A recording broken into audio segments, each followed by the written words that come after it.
the sustain. We'll use this time to thank each and every one of you for joining us today. And those of you that are joining us virtually, we want to particularly welcome all our members that have been with us for a very, very long time, since 2018, the beginning of the formation of GAM. To this time, we want to say you are wholeheartedly welcome. We want to welcome those that join us along the line and those that are new to us today. Today marks the second official annual program of the grassroots alternative movement. And we are very pleased today to share this great occasion with you in this hall.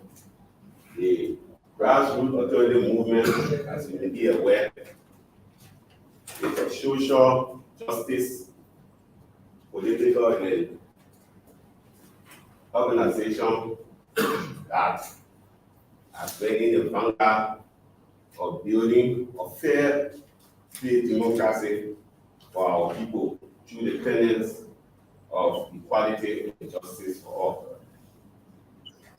Before I go further, I would like to express my profound gratitude and appreciation to those of you who help us generously to cover this program today and to have us with this great occasion. We want to say thank you specifically to our board of directors, the executive committee combined, both in USA and Nigeria, our group of officers, and our esteemed members of GAM in Liberia and abroad. We say thank you so very much. Without you, this program would not have been a success. Today, gathering will focus on the recognition of our special guest in our newly constituted board. We'll also be presenting to you our final annual report, and that will be done by Mr. Joker. Following that, we will have the presentation of our change maker program. The change maker program is a new program we introduced to you. We will also climax that with the recognition of our distinguished honorees today. Those that will be awarded the prestigious GAM Freedom Award and our outstanding award for public service. So for those that will be awarded today, we want to say that we're going to work along with you. We know that we need you as much as you need us. So we'll work along with you. We'll keep being engaged with you and factor you into our programs to see where necessary for you to make your input or so. So I think by doing so, our relationship will continue to be strong, strong. So not to waste much of your time because the executive chairperson is here who will give you an itinerary of our upcoming events. So I want to say you all are wholeheartedly welcome to this program. Thank you for listening to me. I wish you all well. Thank you very much. Wonderful. Thank you very much. Thank you, Desmond, for helping us to organize this program. Mr. Anthony Colley is Chairman of Mobilization and Recruitment at the DIE meeting a family member passed away. So he's not able to be here to recognize our board members and other platform guests here and recognize officials of the grassroots alternative movement. I'm going to step in to do that. My colleague Josiah Jokai will speak more about the grassroots alternative movement when he gave the annual program. So we're not going to introduce the movement itself right now. He's going to do that. But I want to recognize him. Josiah Jokai is chairman for the grassroots alternative movement diaspora chapter. Josiah Hines, a very long experience working here in Liberia with the Election Commission. So let's give them a round of applause. The next person on board there is Mr. Provost Board Johnson. He's the Vice Chairman for Administration and Operation Grassroots Alternative Movement International. So that's why he joined in from New York. Mr. Johnson, we say thank you for joining in also. And we have the member who is controlling the PowerPoint is Mr. Anthony C. The one that is always on focus on Liberia, an online media platform. He is the Vice Chair for Communication Services for GAM International also. And then we will continue at the end. We'll give an applause to everybody. Then who else? We have Ms. Satya Johnson. She helped us what were our general activities. Then in Liberia, you get her and Mr. Desmond Thompson, who is the Vice Chair for Liberia, Anthony Colley, Chairman of Mobilization.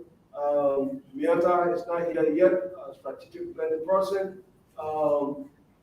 Where is Mr. Oliver, a very strong supporter, another official here, where Leah is not there.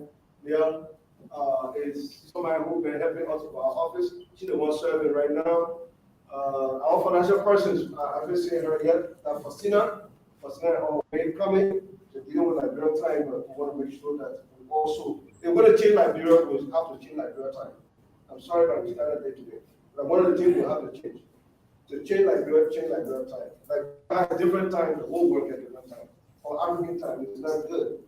But those are the leadership and more the list is long. But I'm here to introduce whether the platform guests on the board.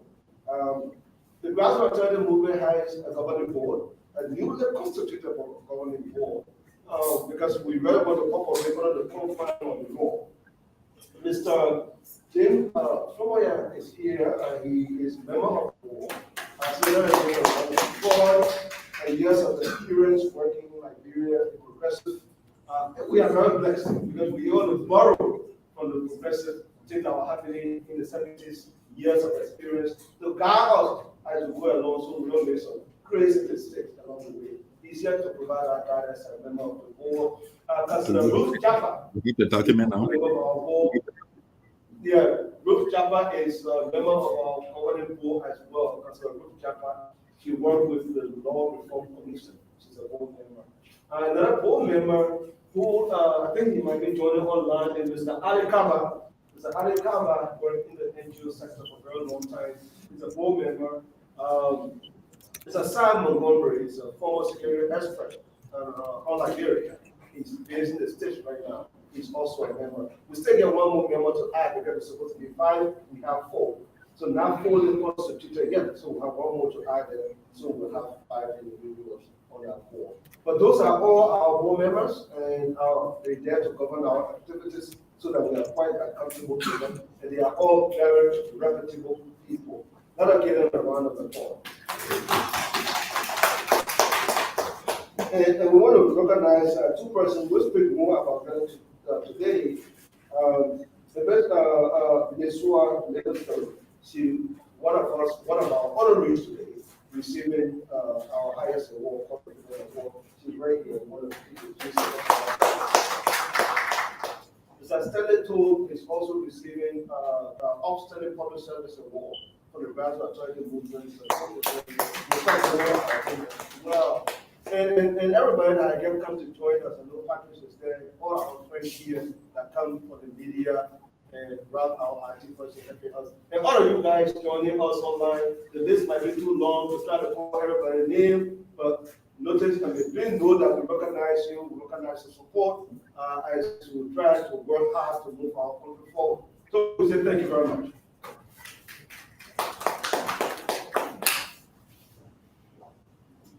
So, yes, so you can share the thing now. We'll go to the presentation of the annual report. Mr. Casey, are you going to say it over here? Okay. I want to make sure that you are having it. Well, I'll sit in the order here so that you understand the report as well. And then Mr. Josiah Doka is the one I'm going to be able to now present the annual report. So if we on the light also, we have better view of the projection. That would be better, and then the camera person can then focus on the board, right? Yeah, so that we have a better view of that. So if you want to go full screen with that, that would be better. Otherwise, I think we can see from here.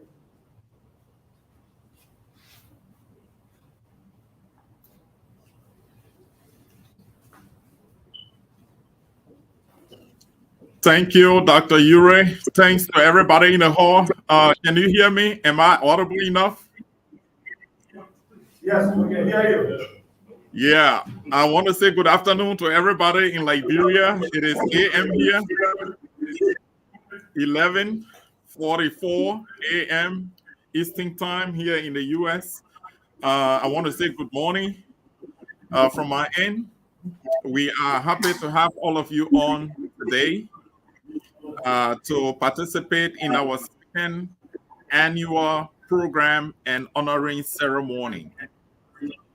So our distinguished board members in the hall and online, and our esteemed honorees, it is a pleasure for me on behalf of the Grassroots Alternative Movement to present this year's annual report.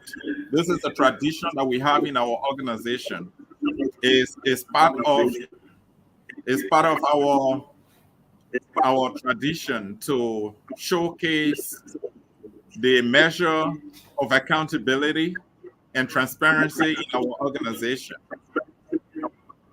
And those are some of the qualities, the values that are needed if we should all succeed in our collective effort to transform our country. So we will go ahead with the presentation right now.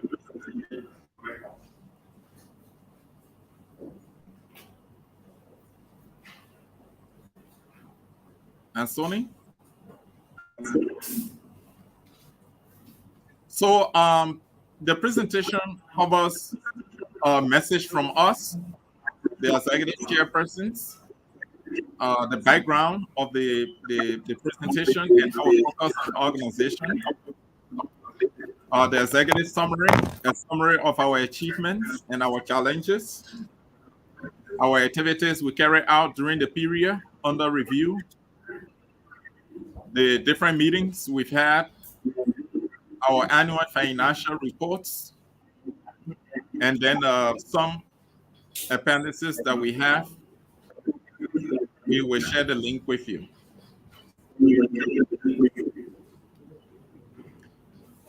So we extend gratitude to the leaders and members of the organization. We hold in high esteem friends and well-wishers who supported us, especially during the period of the COVID. COVID is still around. It hasn't gone away yet, but at least it's lacked a little bit.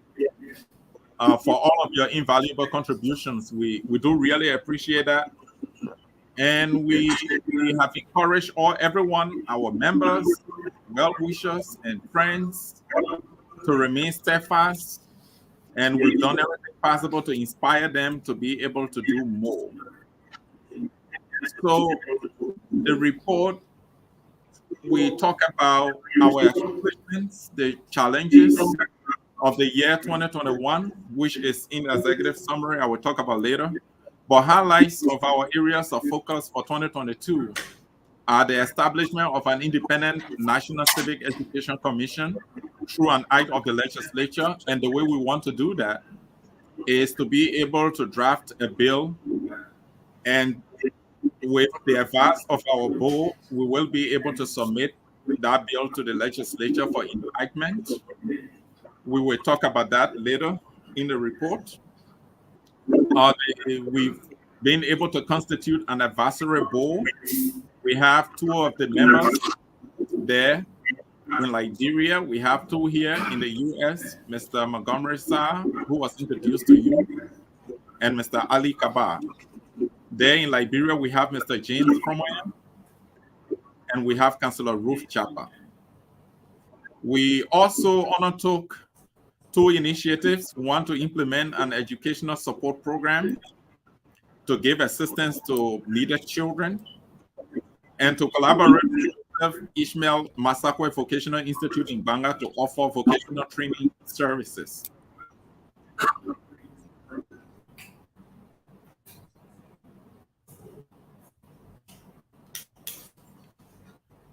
So the grassroots alternative movement was actually founded in Liberia in 2018 and in the United States in 2020. So you see, we are relatively young, but we are now being able to stand on our feet. We are doing that steadily, meaning we are building as an institution that is not supposed to be built around any individual. We want to move away from that Liberian tradition, tradition rather, where institutions are built around individuals, and when they are not there, the institutions don't exist anymore. No, the grassroots alternative movement is being built gradually, but firmly as an institution where it's not going to be about me, it's not going to be about Johnson, it's not going to be about Dr. Ure, it's not going to be about any of the officials or the members. So we have established our website, is available, it's interactive. We have all of our policies in place, and it is something that you can actually be a part of. You can visit our website. At the end of the presentation, you will see the link. And then there is a place where you are able to join the movement. So we are a social justice and political advocacy organization. We actually seek to build a just society in Liberia with the tenets of fair play, equality, and justice. We envision a stable and developed Liberia where every child and adult will have the opportunity to attain his or her highest potential. That's our vision. That's what we seek to accomplish. We seek to achieve that. And together we can do that. We have no doubts in our abilities to do that. So the way to do that is for us to build a prosperous Liberia based on the principles of fair play, equality, and justice, where everyone will be treated equally and fairly.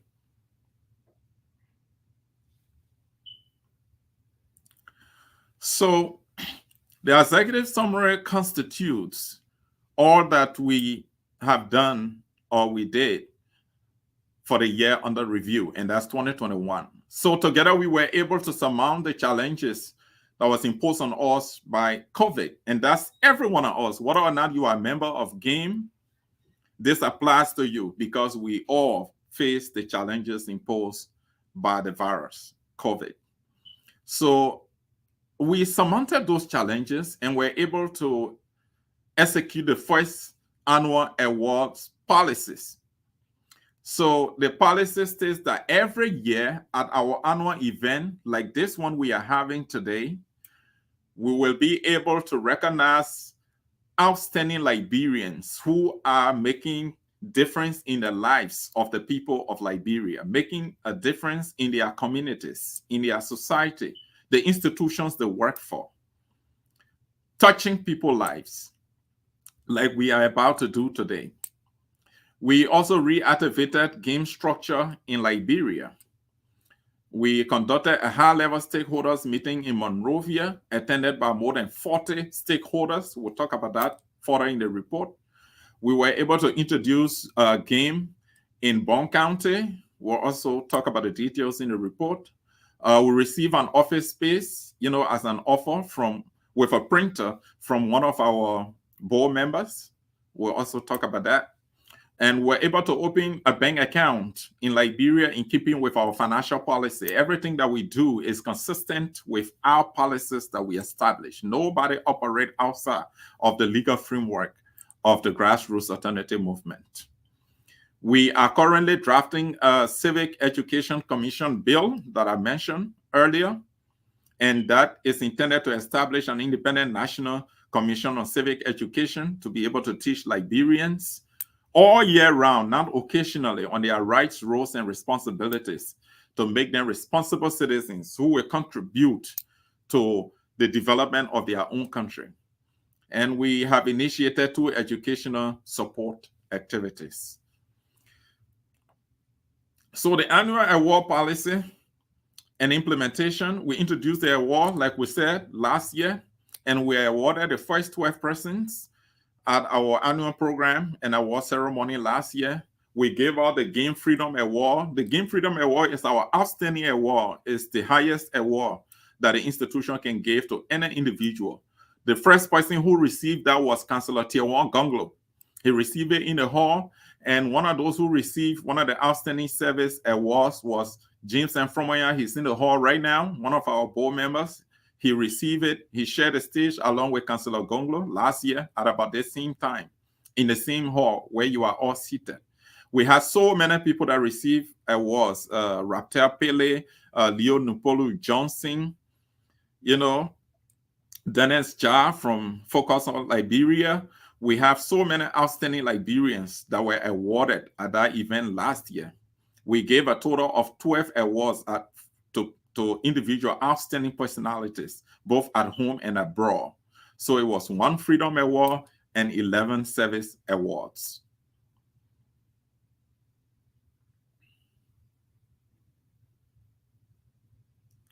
So activities carried out. We actually reactivated game structure in Liberia, and particularly on May 29, there was a major meeting held where decisions were made about the leadership. Appointments were done. People were appointed to various positions so that the organization can start to actively operate in the country.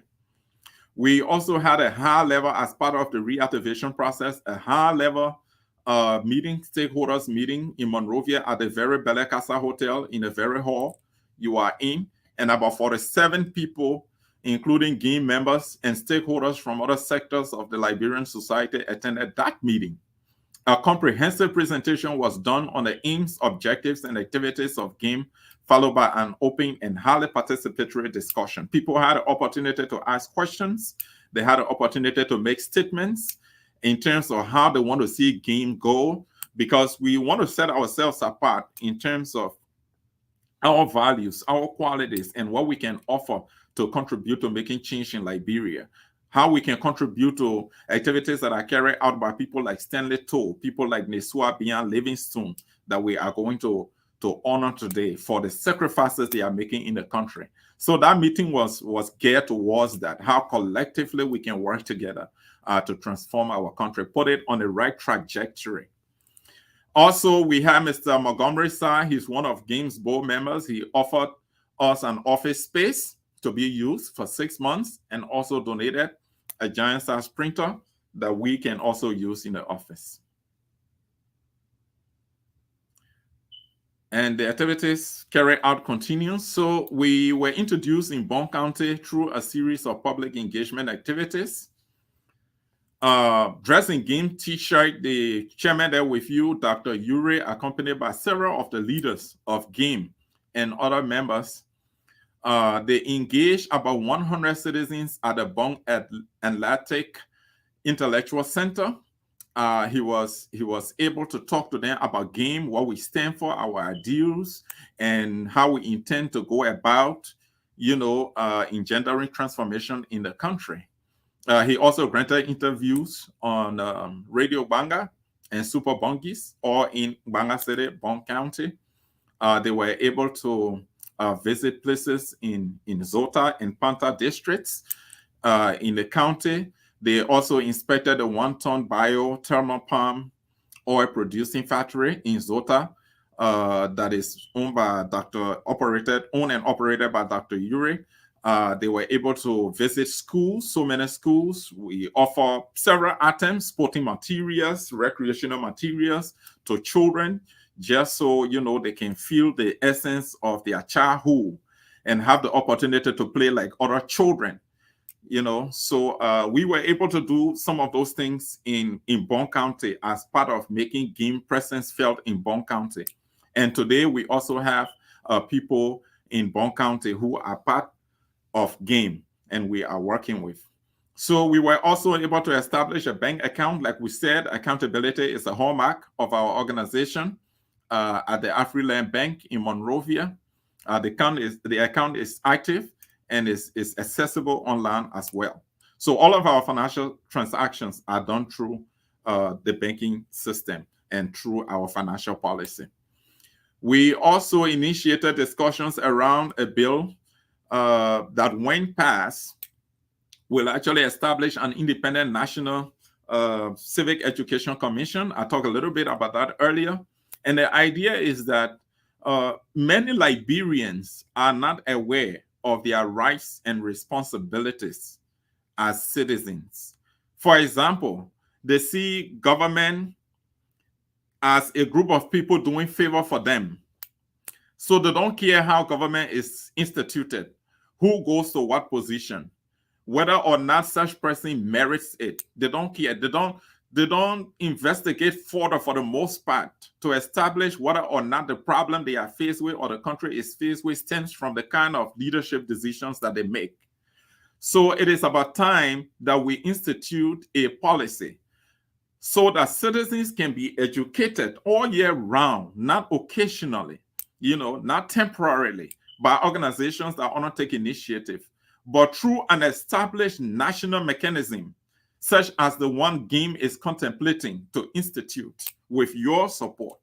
So we are working on that, and like I said, with the support of our board, we will be introducing that bill. When we will introduce the bill, I don't know, but we will be introducing that bill. So another thing that we did was to undertake an educational support initiative. We initiated the program, and the program is named and style Help One, Touch One. We are aware that there are financial difficulties, part of the economic hardship in the country, faced by citizens, by people.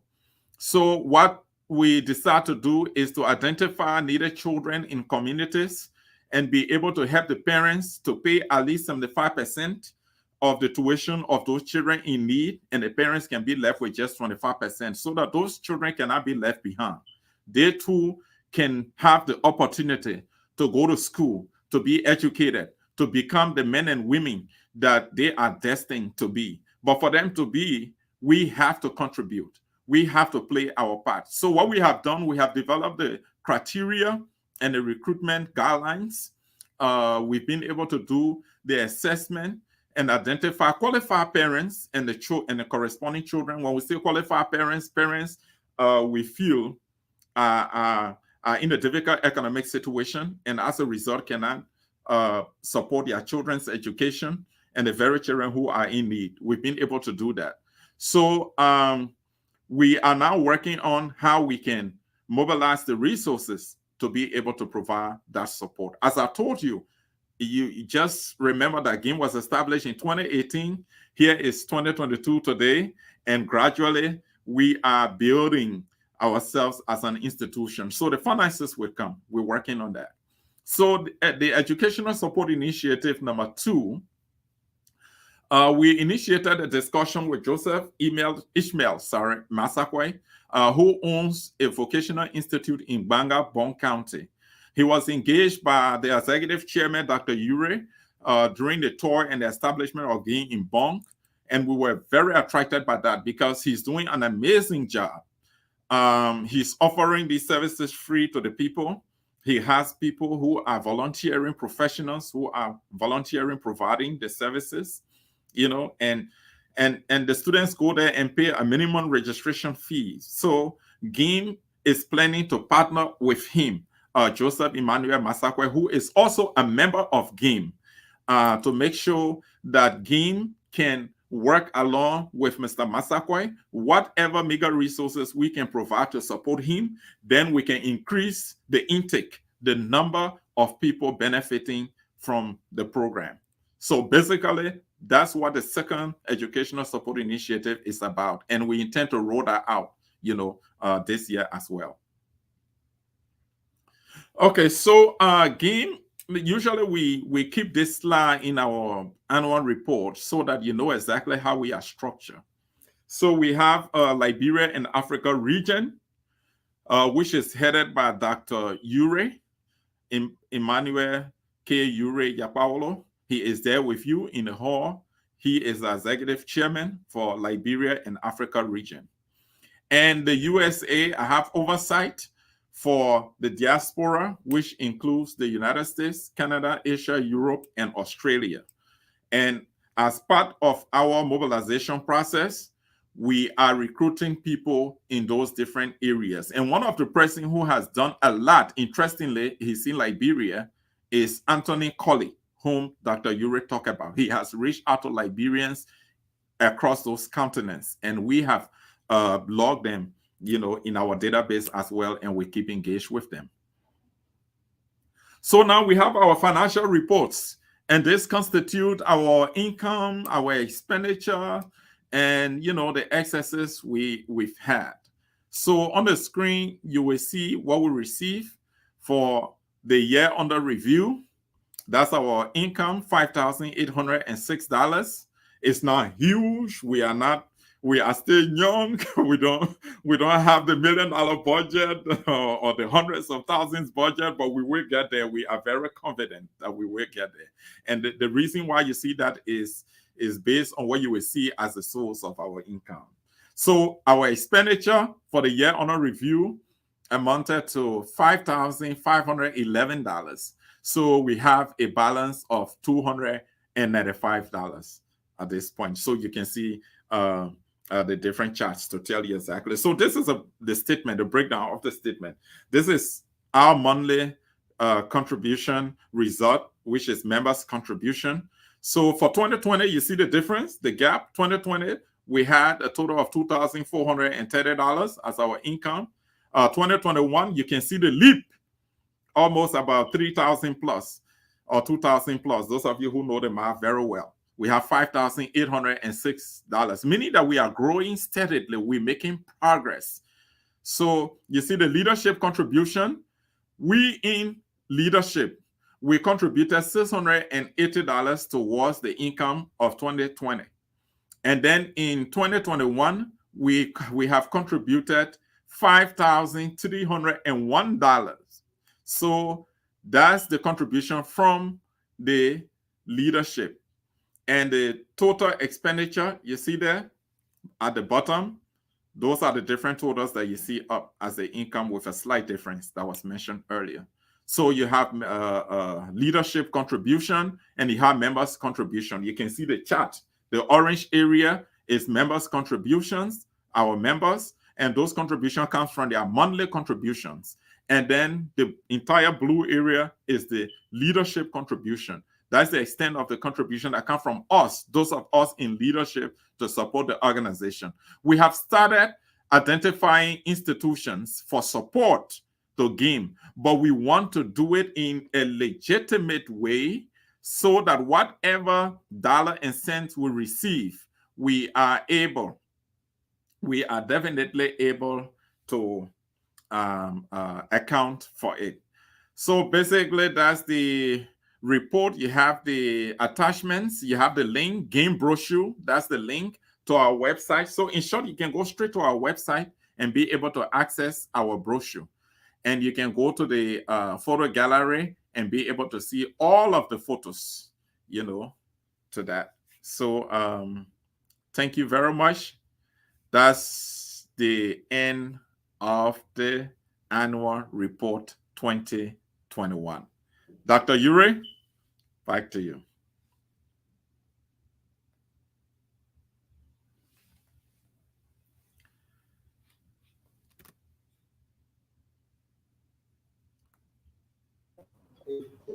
Friend this way because I think I'm going to just now. So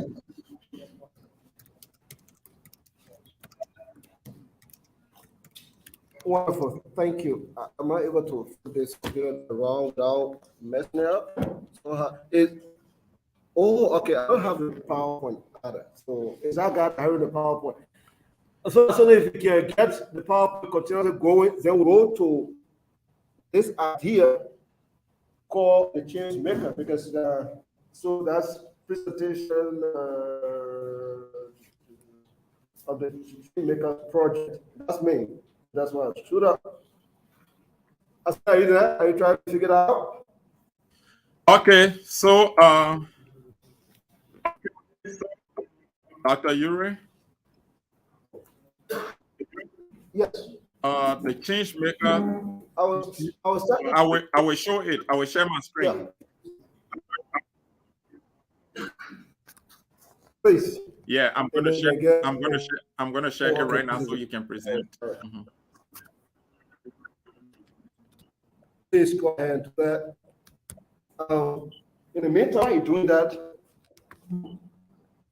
Can you see my screen now? remember now. Yes. Okay. I understand. Yeah. Sorry, my fault. It will get a light. Beautiful. Oh, no, I'll bring the next one straight. Yeah. Okay. Is it okay on the screen? Yes, let's flip I'm going to introduce it, but flip to the next slide where I have to do that. Okay, so our brochure is on our website. It's very small, you can see at this point, but the change maker ideas come from our vision and mission, where my colleague JP talk about the vision to see a Liberia where every child has the potential to attain their skill without any fear. That is happening right now. Because of that, GAM is not a political party. It is a political movement. Our strategy is to build a culture of integrity among ourselves, so that we're so strong an institution is not for anybody. It's so our financial, not much. Actually, we're quite nervous of taking money from people who will come want to invest heavily in our movement. We shy away from that because you finance the movement so much, you see how monopoly the movement. We don't want that. We'll struggle and build a value as we go up. Something happened with your screen there. They will look at the back of your. Okay, thank you. The way that GAM is thinking about doing it is to identify people and support them into politics. We strongly believe that we all can try in our little corner. If we want to have, I should go on that side. Oh, okay. If we want to have the bigger changes we need, like politicians will do it. Why? Because they have to create an enabling environment. That word, opportunity to create the enabling environment, is a big word. We can spend the whole time trying to figure what that is. So for that reason, I'm running for a representative position in district number 4 in Soda district. The Black Authority movement is supporting my candidacy as an independent candidate. Because I want to transform the House of Representatives. So can put people in the House of Representatives. Here is one tree cannot make a forest. One tree cannot make a forest. So like a Uri, you have a few people that get there and vote is done by majority. If one tree cannot make a forest, the premise is create the forest to make the change. That means identify anything around 40 to 44 individuals and support them to run for representative position in 2023. How do we go about that? Anyway, I think I'm going ahead of my PowerPoint. The background still continue. All right. The background was very which I missed. Let me get back to that. I'm not looking at this. Was the Constitution. The Constitution gave power to people. Number one, the people can remove their government. They can pull people in, pull people out. So we are a representative form of government. All power to the people. Get that go forward. All right, the people can exercise their power through regular voting. Vote in, vote out. All right, and that's Article 1. Continue to say that in order, okay, empower the people also. Now we're talking about we are a representative form of government, right? We elect representatives, these people on our behalf. That's our first branch of government. And then the power of the legislature, the House of Representatives and the House of Senators. That goes to the last slide. I'm summarizing, not following everything word by word from the slide. Two different powers to the representative and the House of Senate, to the president of the government.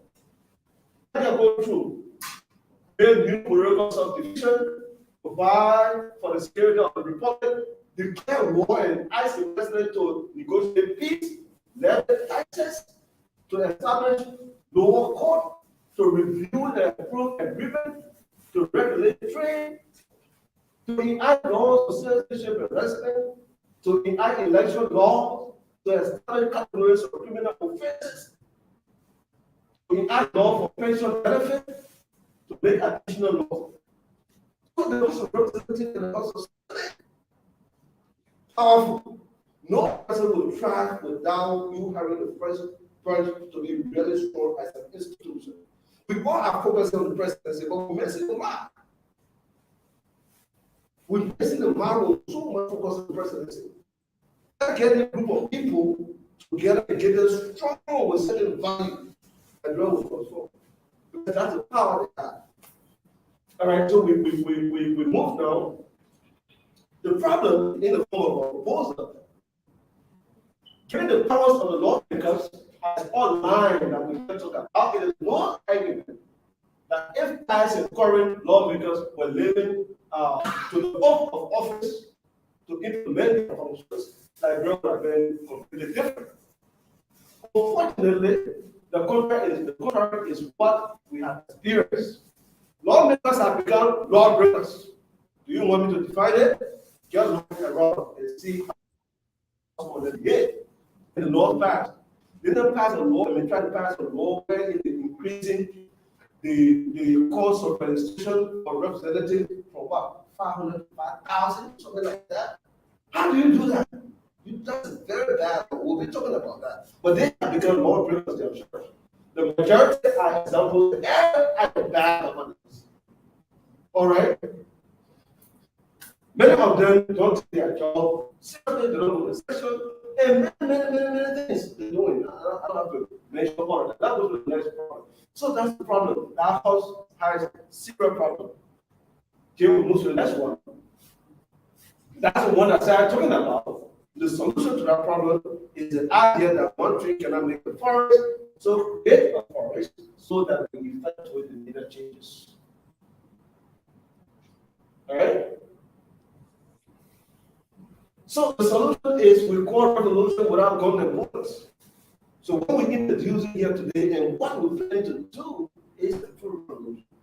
This revolution, it has no gun, no bullet. We don't expect lives to be used in the process. It's a revolution of ideology and value, not God. All right. Here is how scientifically our hypothesis here. If the majority of members of the House of Representatives who practice the culture of bad governance and Liberia as we see in the measure of the maternal mortality rate, the malnutrition, the lack of farm market rules, poor healthcare system, national security threat posed by Zobos, and all lower standard of living of the citizens. If that is the case, replace them with good people who are several leaders, who have integrity, who are nationalistic, and you'll see a different future. So that's our hypothesis. The majority of them are bad, and because of what to do is bad, if you see the country this way, replace them with good people, and we see the country will change. This is our hypothesis we are operating. The magic number we're trying to get here is 40 to 44 individuals. Out of 73 that constitute supermajority. So look for 40 to 44 individuals who are good, who subscribe to our moral principles, and we support them. All right, and we believe that the speaker, the deputy speaker, will come from that group, and we see the changes taking place. Later on, that's my number. Next slide. How we do this? We start on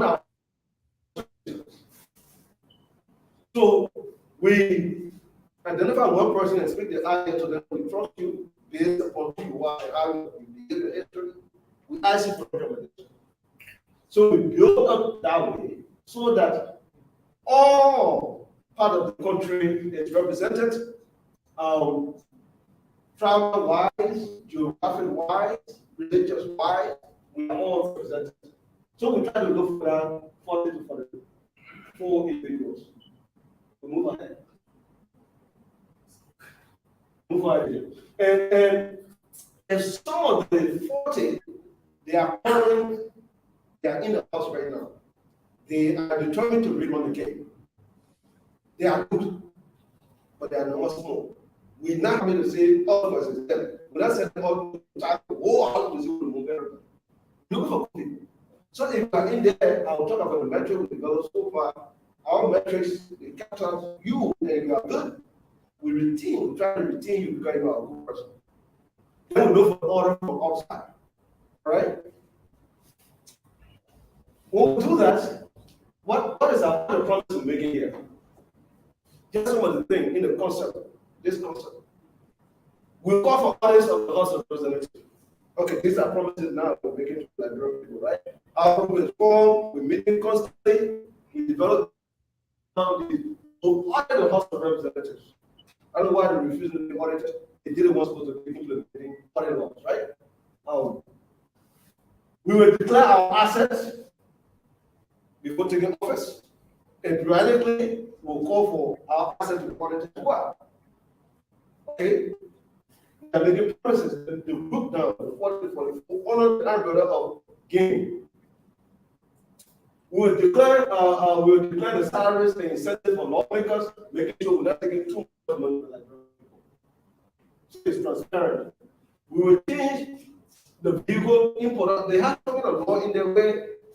As a lawmaker, you have to bring 2 vehicles or something in duty-free every year. And that's too much.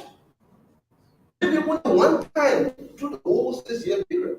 Because why bring one thing in for duty-free and business people sometimes go through you to bring that goes into the country free and the government does not have it. The bypassing the tax law. So we change so that it's not a good law. Maybe just one time for the whole 6 year. You don't need it for every year. We as members of the legislature will not be about the law and blah blah. There are many things we can talk about, right? That we're promising that we'll do. We go to the next one.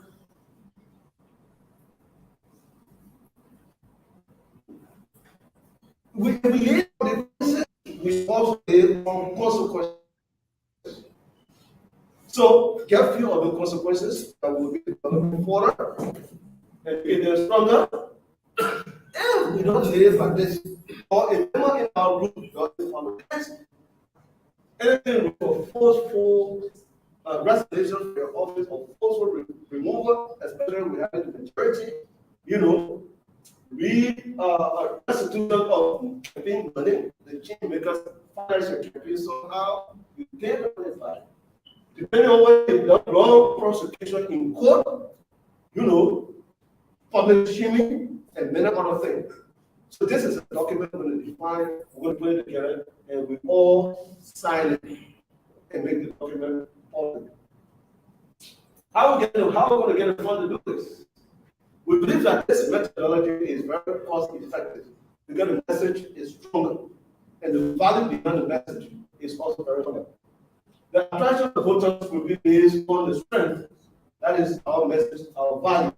So we get together, we run on the campaign, we try to get the media on our side, and we do a lot, we do group campaign. So 5 persons in the district, we do a lot of publicity, right? We share our resources together, and we think that a lot of Liberians who are politicians themselves, but want to president of Liberia will be able to support this. This movement with their time and their resources. So we think that it's going to be a cost-effective campaign. And it will be so because the message will resonate, especially because civil society involved in the process. Race.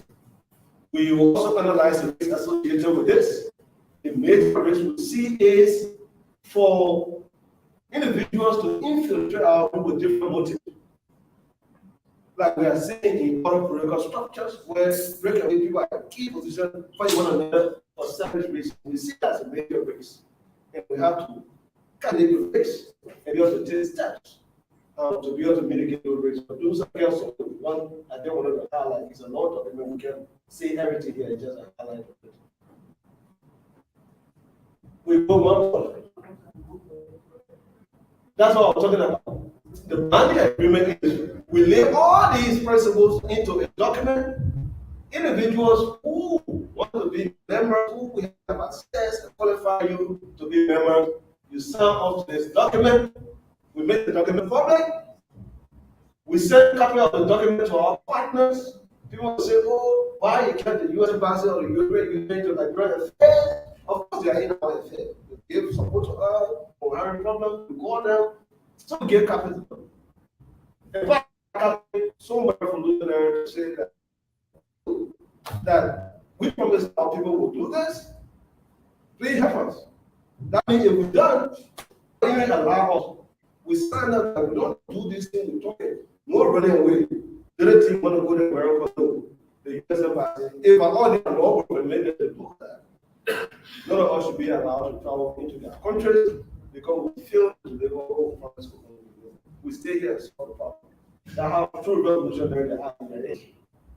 So that agreement we think is a binding agreement. So this is not a political party, but member of political institution can join. But when you join, you subscribe to the tenets of the agreement. Is a binding document.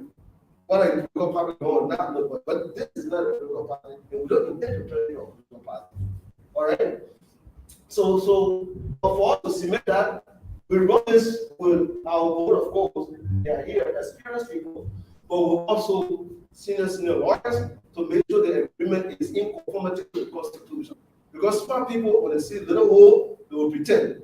So at the end, they will want to go to the Supreme Court and say, this is you to assign it for a case of constitutional right. So make sure the agreement is in conformity with the Constitution. When it is in conformity with the Constitution, it's sealed and signed, and when you sign out to it, you hold you accountable for it. I'm talking about my friend. How are we now? The timeline, so the timeline is not very clear, but that's just the timeline from now to 2023. What will we do in the stages? Get faster. Later, so how do we work that? So it's just how we try to switch not to do that. I'll do the next stage. Current status, how far are we with this idea now? We develop metrics already. Well, after here today will be will be having to organize a board meeting. Of course, this has to go through the board and be approved. And we don't see the reason why the board will not approve it. But right now we have developed metrics of the current numbers. A whole spreadsheet for setting market criteria because we have to go through a set of principles to say who won the speak. Because you have to meet the criteria that we set up before. Even we can talk to you. All right, we develop one for the current lawmakers. We develop one for the potential people who will be recruited, and we are populating those. As of now, we have about 23 persons on that list. We have not contacted any of them yet. They are just here as we discussed behind the scenes. Before we talk to you, we have had our covenant and get with all this group. The intention is to come to get 100 names and filter down 100 names until we come to our matching number between 40 and 44, and the rest of the people will drop based upon some of the elimination criteria that we set up. I think that's the change maker, the change makers, the outcome of bullets. I think that's it. I think I want to take maybe 3 questions around this from the audience. Then before we go into our last part will be the awarding of our people, just for them, and the program will go very short. So yes, if you have questions or comment, just 3. We'll entertain that. We'll discuss it in a game general in more detail. So today is not the time to go through all the nitty-gritty of it, but we wanted to share with our members. If you have a question or a comment, we'll take 3. You gotta raise your hand.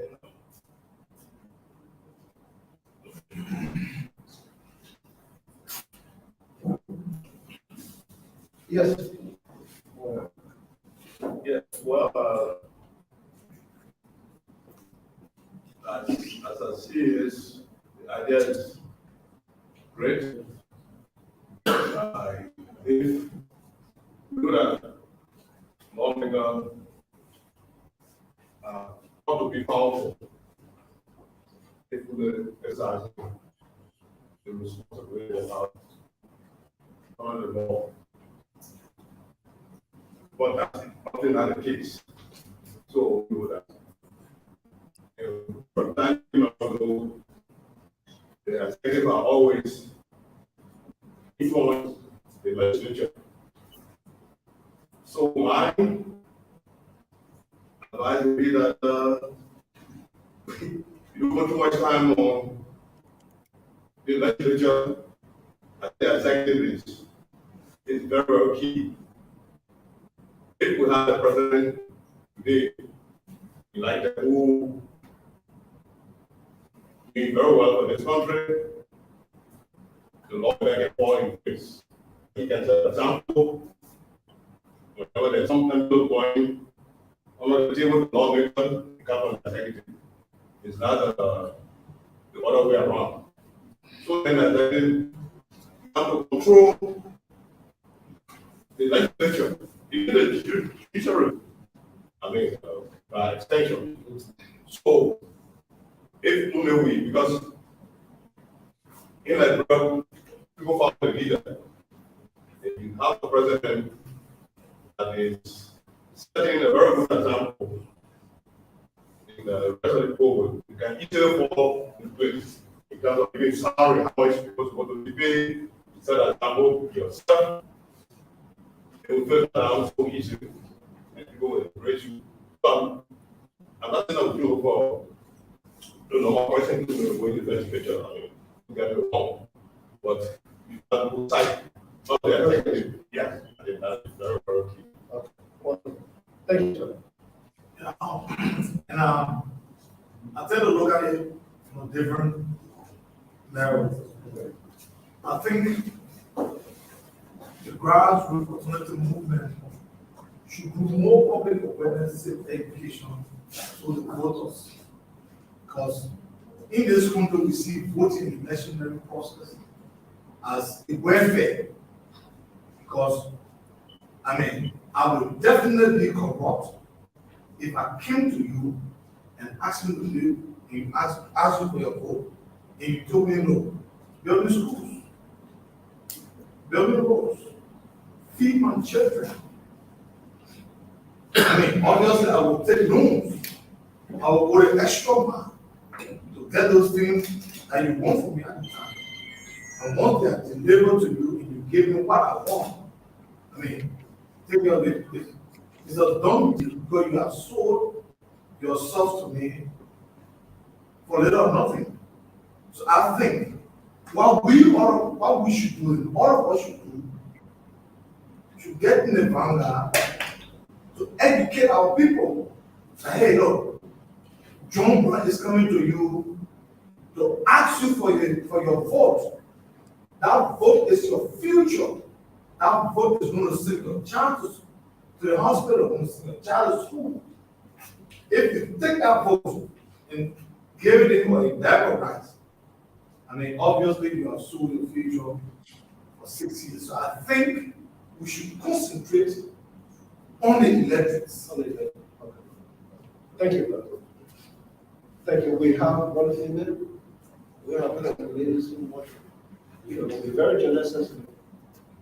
We made some that will make it talk. We make it be very thoughtful so that they don't talk when we talk one thing.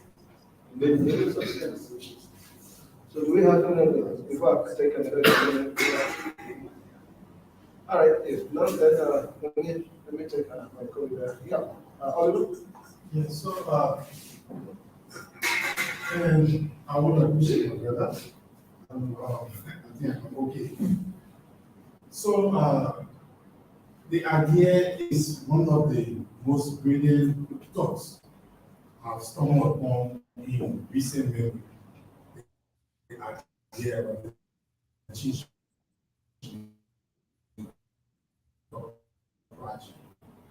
And I fully agree with you that it is important that we focus on sensitizing voters about the process of just accepting valuable small seeds if you vote for. And interestingly, that we have to say that we have to focus heavily on the president because too often times they focus the checks on the presidency. And since we are not a political party, we don't want a situation where the early relevance of him is shattered. Because when he say we are involved in the people contribute to the persuasion, right? So our focus with this project will be spread on the legislature. Because we don't have certain what as problem.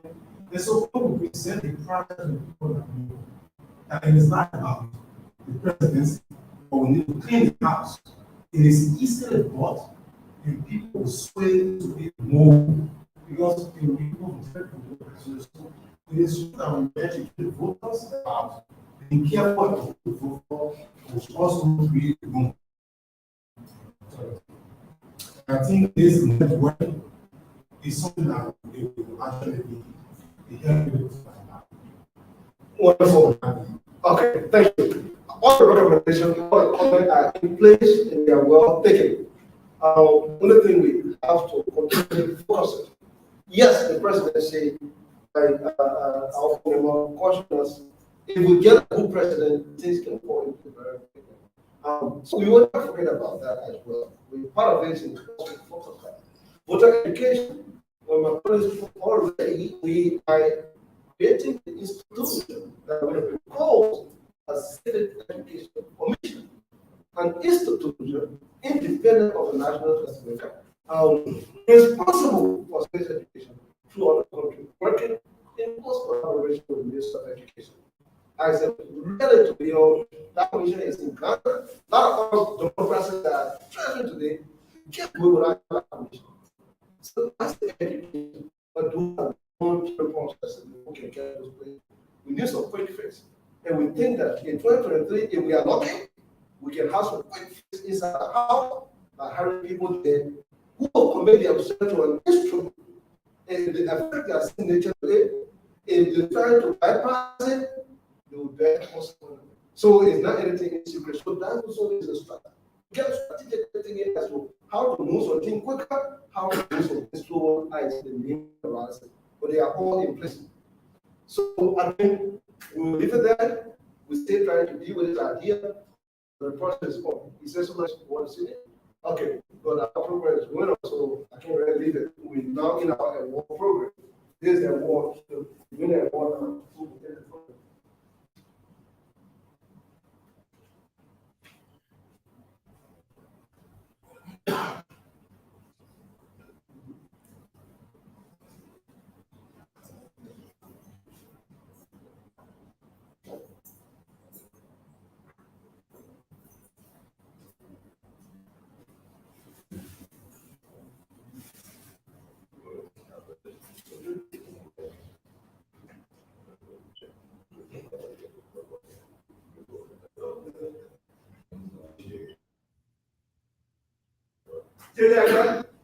Yes, Dr. Ure?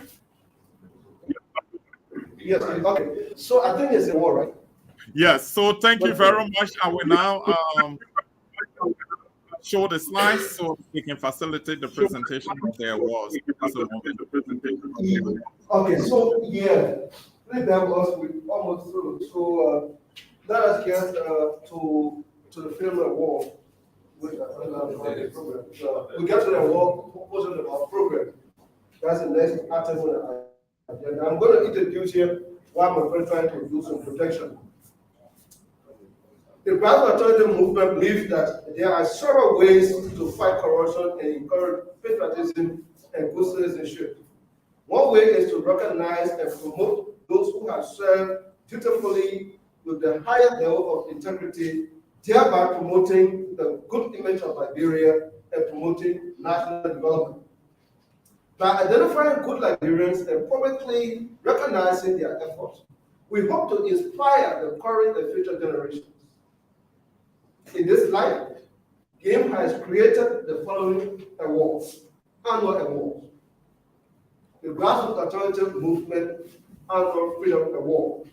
This award is given to one Liberian or a friend of Liberia who has demonstrated selfless public service over the years. This year's award is a custom classic water insert plate. The second person to receive this award is Mrs. Nesua M. Livingston, founder and executive director of the Rescue for Abandoned Children Hardship, that's RICH, an NGO funded to cater to the needs of underprivileged children in Liberia. The first one last year was awarded to Cousin Chawan Gongo for his long-term advocacy work in Liberia and work he's done. And Mrs. Nesua Livingston is the second person to receive the annual award. That's the first category, one person. The second category of award, GAM Outstanding Public Service Award. This is the second category of award. GAM identifies individuals and institutions that have contributed to the development of Liberia and recognizes them by giving them the GAM Outstanding Public Service Award. And so we also identify the second category, people who have worked, and we actually going for people who have worked and have gotten a lot of recognitions already. Sometimes we don't recognize them. We go for people who are doing other work that are not that recognized. And the one we're giving to Mr. Toll today is an example of the kind of work he done, and he done that without forcing on, very silently, very diligent in his work. So he's a person who received our awesome. So we get the first one. Then you have a better presentation to make all this work. Yes. We can go through it possible. And we can switch the line. Absolutely. I am going to do that right now. It's just a short presentation just to reflect exactly why we are honoring this lady today, Mistress Nesua M. Livingston. And we call this making the impossible possible, because what she has done in our country to this point, and she continues to do, it is just a miracle. It is just something miraculous, transforming people's lives, people gave up on, communities gave up on, their parents gave up on people. Some of the kids, their parents died at birth, their mothers died at birth. She just took them, transformed them, and gave their life a complete new meaning. That's the kind of person we're talking about here today. We're going to honor. Asoni, you can just show those few slides for me. This one is a real miracle. You can see on my left hand side, that's the leg of a kid. The flesh fell off the bones completely. You can see that. You can see on the right hand side, the child is fully healed. You can see the child in the arms of Mistress Livingston. That's an example of what we're talking about. That's the kind of thing she's doing. She's doing this for hundreds of children. I'm talking about hundreds of children. Some of them she has sent to school, took care of their early childhood development, up to primary education, secondary education. Many of them are in colleges and universities now. They are still being sponsored by her organization, RICH. Asani, you want to show the next slide? You see this kid? Look at the kid. Look at that kid. The life of testimony, Gamini Livingston. And that's a child that she has taken to be her own. That was an abandoned child. From abandoned child to a treasured child. You can see on my left-hand side, you can see testimony Gamini Livingston before. All bones, everything. You see the kid. Now you see on my right-hand side, that's the new testimony Gamini Livingston. That's who he is right now. This kid used to go every morning to Gorbachev with his mother to sell in the morning. You know the time parents wake up. 4 a.m., 5 a.m. That's the only thing he knew. He was born, and that's what he was born into, helping his mother to do that. No support. no dream of going to school, not by any measure. Her destiny helper, her transformer through God, Mistress Nesua Bian Livingstone, encountered him and his life changed. On my left hand side, you see the two of them standing there in the photo. That's little Harris Diesel going to war before. Today, here he is on the right hand side. This fellow is now a university graduate, not just a graduate, ordinary graduate, but with a GPA, a grade point average of 4.0, the highest. That's what she has done to the life of this child. That's the person we are honoring today. Now, I could go on today with so many cases of this nature that she has taken care of, that she has taken, went through the challenges, the taken things, resolve, and transform the individual concerned.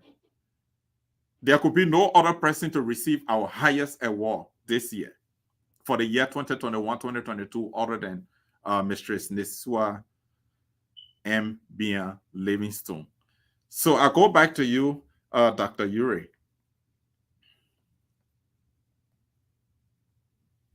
Project the image of the award.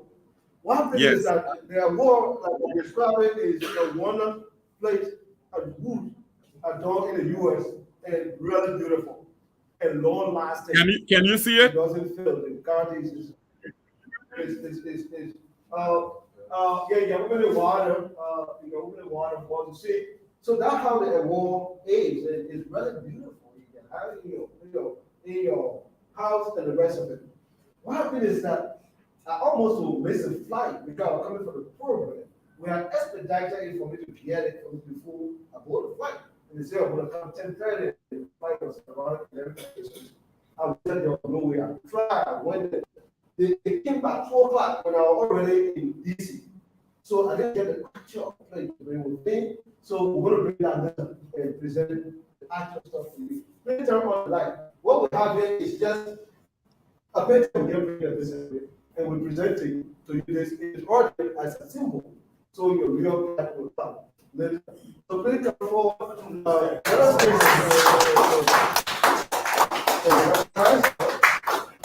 Yes, so on behalf of the grassroots alternative movement, a new movement in Detroit to see it transform the you are receiving our highest annual award. The first person before you was as a and we know that in some way what she done. So better yourself in that category as you received it from us on behalf of me, our board, and everyone else to encourage you and you continue this good work. We do appreciate you. Thank you very much.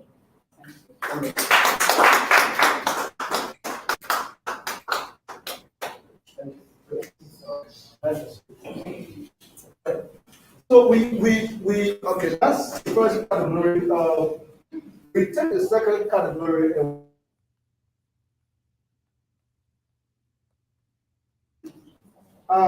Mr. Stanley Toll is a public administration and policy specialist.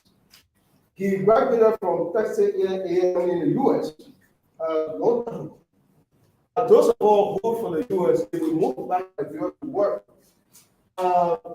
It's sacrifice, it's a calling, because you can live a better life in the US, especially if you have a graduate degree, if you have a master's degree, you have a PhD.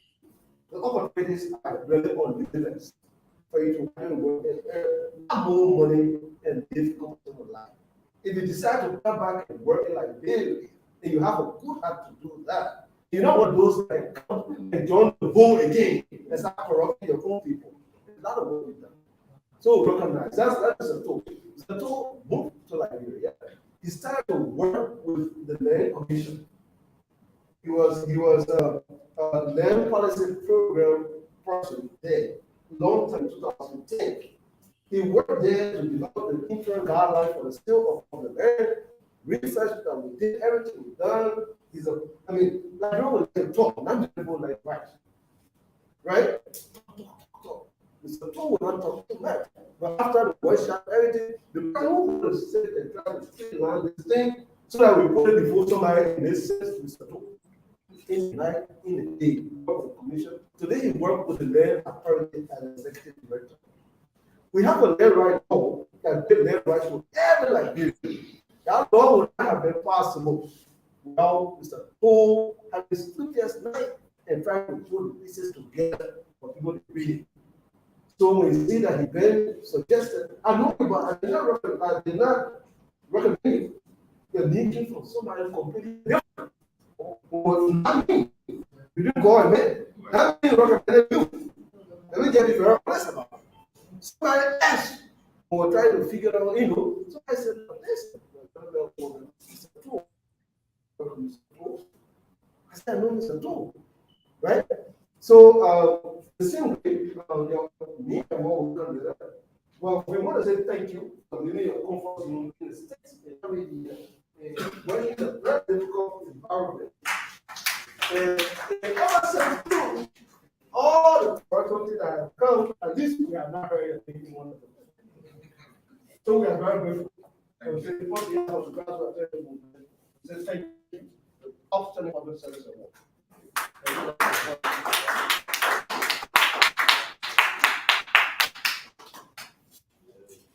Okay, wonderful. So I think and I take a remark or response. So we start with this one. We take a few minute remarks for you and followed by Mr. Toll. After that, we'll take a remark for our board member who's here. We will take one or two remarks from the congregation and gradually we're going to the end of the program. So, Nelson, your time for the remarks. Let me see what protocol said, and I want to, in a very special way, recognize one of my church mothers, and who happens to also be one of our partners, and to Catherine Bosi. Thank you for coming on this bad weather to be part of this unique program. I want to recognize my daughter, who just got back in the country to do her thesis in environmental studies with emphasis in fishery and marine. So I want to say, Olivia, there is some thanks for being here. Just to cut everything short, if I were to ask each of you in this call, most of you would tell me the story of a humble background. Most Liberians, or a story or an experience of struggle in payment of school fees, or struggle of not having a full meal 3 times a day, or struggle of not being one of those to be in the most beautiful and expensive attire, or struggle of counting light poles to go to school and back home, and then when you get back home, food is not ready, mom is in the market and waiting for that little cash before she gets home to cook. If you are looking for a Liberian that have had all of those experiences, don't look further. I'm one of them. And so the people who I am today, educated, have traveled, have worked with most reputable international NGOs, to God be the glory. I didn't know that it would happen for me because there were tough days. And I remember my twin sibling asking our mother, Mom, will we ever own a car? And she said, cars and horses. 2 things. No God, don't joke with school. I will sell the table market. I will pawn my lappers just to make this dream come true. So I will take you to the river, but make sure that you drink from it. And so having had all of those experiences, about 13 years ago, I was sitting and contemplating. It's not about the joy of counting how my life has transformed to be a better Liberian. It's not about the joy of once upon a time walking on the track of poverty. It's about what am I bringing to the table. And I also observed, like Jesus said, you always have the poor. So right in my little community in Netflix Town, Lower Johnsonville, I sat there and saw many children with their mothers walking in the down hours of every morning with top of grades on their heads. And some of them were not in school. When I get home in the evening, many of these community kids will flock in my yard to just have a meal with me. Something spoke to me, and God said to me, "Have you forgotten?" And then I said, "Forgive me, Lord. It's time to give back." The experience of the valley, when you walk in the valley, God is teaching you a lesson that when He takes you out of that valley, He wants you to go back there because you already know that experience of being in the valley. And none of us who have been where we are, like I told you and Joshua, Josiah, if we did not have helping hands. People helped our mother. There were days church members would say, "Ma, told me to pass by, we have a bag of rice for you and your twin." There were days somebody would see one in the church and say, "I know that easy, but that small thing added to the children's tuition." But if people have closed their hands, where could we have been? So I also said, if people helped me, it's not about the number of dollars you will have when you have closed your eyes in debt that people will be counting your deposits or whatever. Life is not in the abundance of wealth. Legacy and real living is in the lives that you help to transform. And so that's what my family and I are doing in this country. When somebody explained to me that I'm put out of school for school fees, I don't have to draw a picture to say, what is that child saying? I was put out. When a child says to me, "I'm hungry," I'm not supposed to scratch my head and say, "What is hunger?" I know just what it means. When a child says to me, "My school shoes bust," and they pull me off of school, I know what it means. So the establishment of REACH is a family-oriented organization funded by me with a dream shared by my husband, that having had all these experiences, to go back in the valley and take these children from there. And I'm so glad that the last photo they showed, Harris was rescued on the street selling potato greens with his mom. And 2 Fridays ago, I was called to witness the acceptance of Harris into Cottington University highest academic award as a 4-pointer. This is a boy that met selling potato green and has dropped from school for 2 academic years in the 5th grade. And next year he's graduating as one of the highest academic awards from Cottington University with emphasis in biology and chemistry. The stories are many. We have another one walking out of the Advent University. I saw him and his mother selling fish. I said, "Come on, young man, where are you?" He said, the woman said, "He's not in school." I said, "Put him on me." And today, Sayu is doing chemistry and biology. Lydia came down from Monrovia to go to school, sent by her uncle, sent for. And the uncle got very ready and said, "Child, you have to go back. I can no longer continue your education." She started to explain to everyone. And sitting in my home, I received Lydia and said, "Mama, I beg you, I'm still hearing my mother's word in my ear. Don't come back to this village as a school dropout." I said, "I'm here for you, Lydia." And today, Lydia is at United Methodist University, excelling and doing wonderful. So we are so proud. It is not a big thing that you do for people. And it's not about doing it for reward or recognition.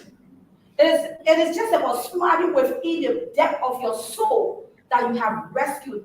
You saw the picture of testimony. Every Saturday, I run a feeding program that feeds over 300 children in the Lower Johnsonville community every Saturday. I don't know where these kids come from. They come from communities with, some of them with slippers, some of them with not the kind of clothes you expect them to wear. And they come, we just cook and they pick up the food, we mentor them. And this old man walked to me with that child. I said, "Where did you take the child from?" He said, "Just take this child." And when I posted the first photo, everybody said to me, "Ha, this one will not live." And I said, God told me he should be a testimony. So the name you hear, testimony, that's what I heard in my ear while I held that baby. This too shall be a testimony. And today, testimony is 24 years old and doing well. Thanks to all of you that are set in our various communities, in our various quarters, and let each one reach out to each one. Liberia can be a better place. It's not about politics, but ordinary citizens, we can make our contribution. This country can be no better if we fold our hands in our comfortable zones and see thousands of children going astray. When they go astray and our children are better off, they're going to come back to our children in negative ways. That every child deserves a better life. Thank you. What a powerful encouragement. I like that part. I like that part. That we cannot do anything to help. We will deal with ourselves. As a one of our household, you go have a church. You go in there, what, for the right person died, right? Oh, yes. Let's sit down and act like everything is okay. It's not okay, right? What I'm gonna do, I take a remark from Mr. Senator.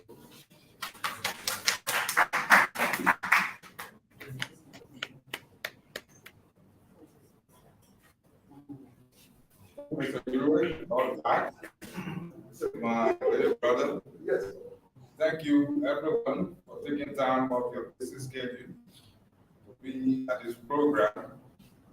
Indeed, I am completely overwhelmed and honored to be receiving this award from your young organization. I read the profile of your organization just a while ago, and I was quite impressed with some of the high-level policy statements. I took particular interest in the mission statement that emphasizes fair play, equality, and justice. For the past 15 to 16 years, specifically since I entered the Land Commission or the land sector in 2010, my focus of work has basically been in the area of equality within the context of the Equal Protection Clause of the Liberian Constitution. What do I mean by that? Our work, you were at the Land Commission, and as a policy officer, as a young technical person at that particular time, our concentration was looking at the tenant system in Liberia. You had two tenant systems, one statutory that was more or less advanced in terms of protection compared to the customary, which was less protected. And for over 2.5 years, we went through rigorous research, through comparative studies, through public consultations, some of the contentious issue of land ownership in this country. And you all know the history of land ownership. Land ownership has not been equal. You have a class that dominated for an extended period of time, and you have 75% of the land mass of this country at a particular time, customary communities that were actually giving use rights as opposed to property rights. We felt that was historical injustice that needed to be addressed. And so I had the opportunity working along with a young scholar from the United States in the question of Caleb Stevens. He came as a scholar in residence. We worked together. He was much younger than me, but he was much advanced in terms of legal research and policy research. But we stood there nights out to come up with the land rights policy of this country. And that policy is not too long, it's about 26 pages. It came and created the 4 categories of land rights. The first has to do with what? Government land. Everybody know what government land is. The second deals with private land. And most Americans are that gave you those owners of property rights. And then we came up with another category of public land. But what distinguished or what was revolutionary in our way was the creation for the first time in the public policy of this country, the new category of customary land rights. For the first time, customary communities that constitute almost about 75% of the population of this country were now giving property rights, that is ownership rights to their land. And that, of course, when the policy was passed, we needed a legal framework. We took our time doing not a lawyer, but I was always a strategist in the background, making sure that the lawyers of the legal reform process were going on. We were able, it took us almost 4 years, and today, thankfully for President Weah, he was able to sign the what? The Land Rights Act. In addition to that, in our work, we look at land services delivery. And what we found that, look, you have over 6 to 7 agencies of government performing land functions. And that, of course, was affecting effective delivery of land services. So one of the key recommendations, and I was able to push because I was leading that particular policy task force that led to the creation of what today is the Liberia Land Authority. That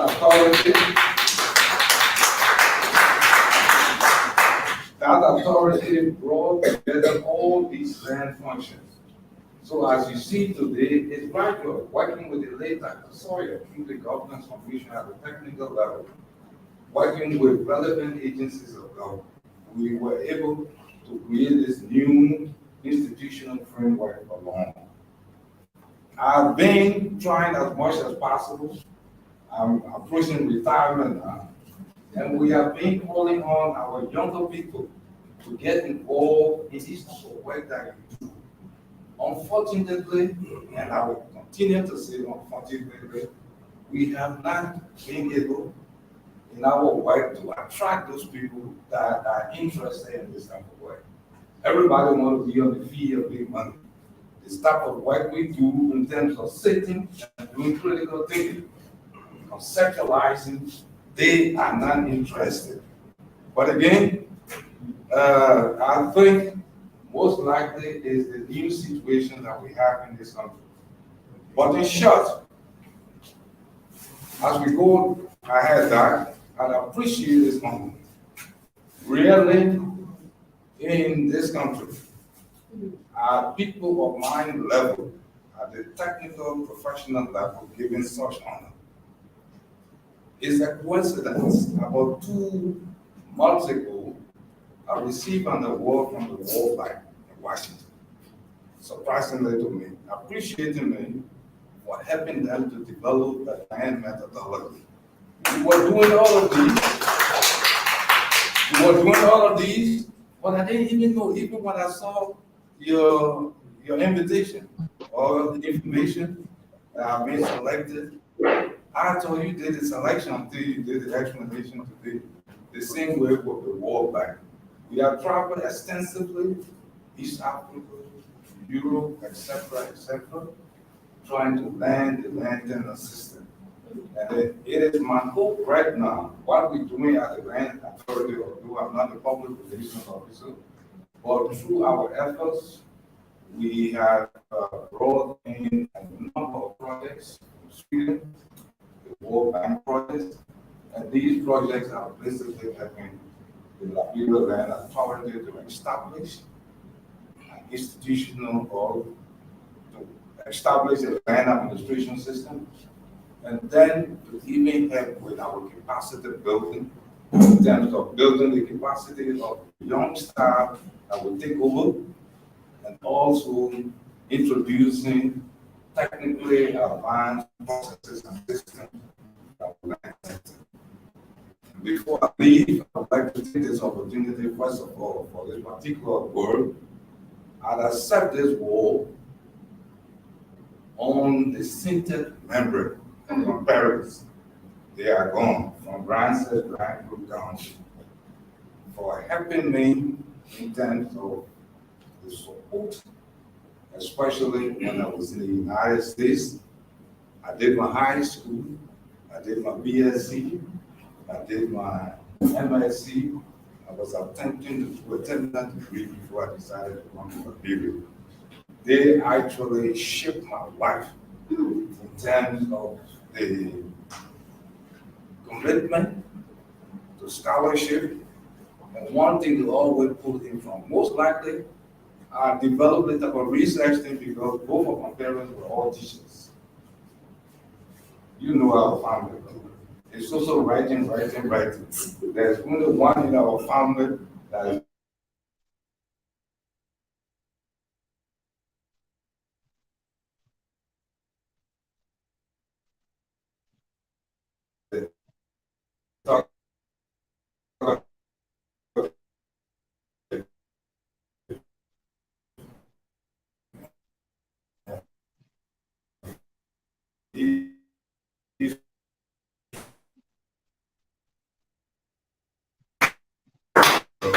Thank you very much. And that's the intention.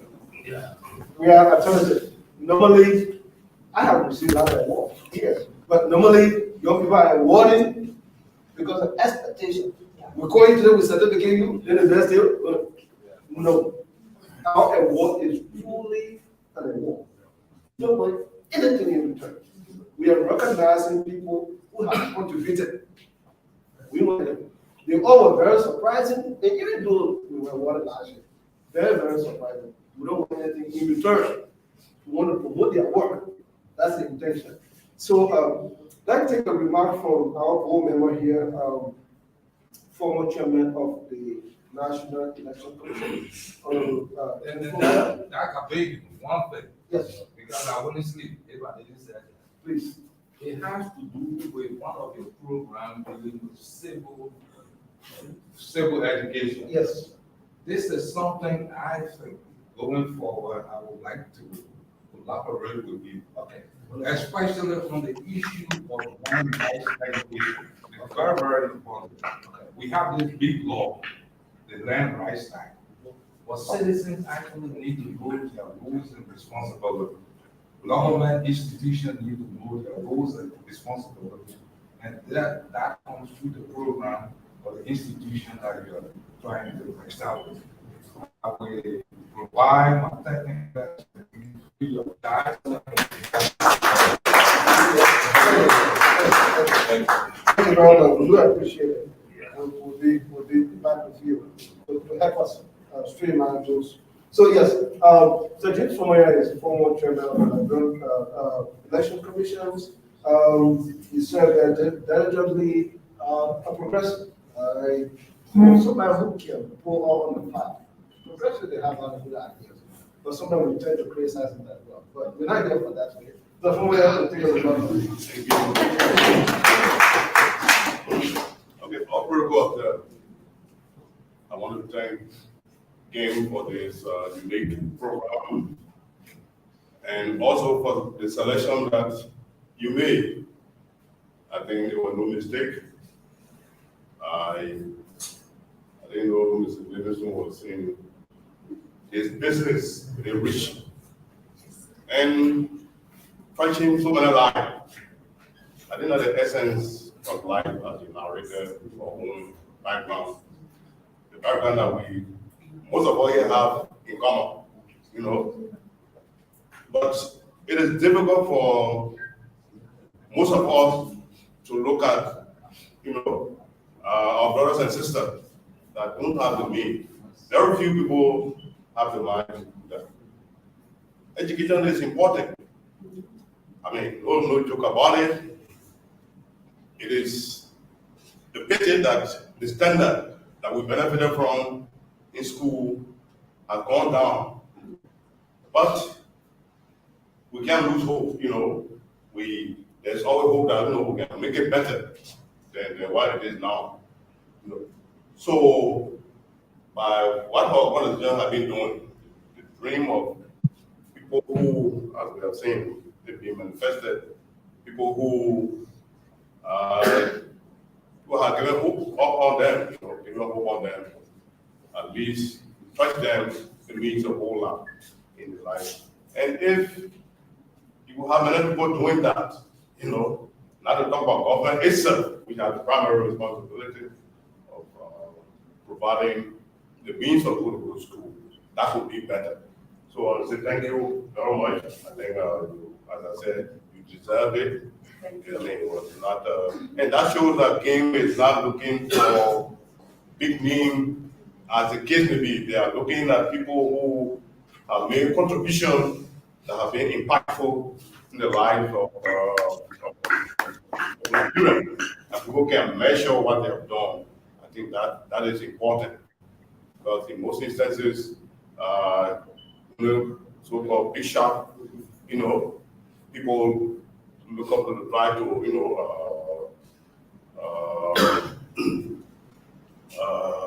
honor them as the case may be. Again, Stanley, so we have come a long way too.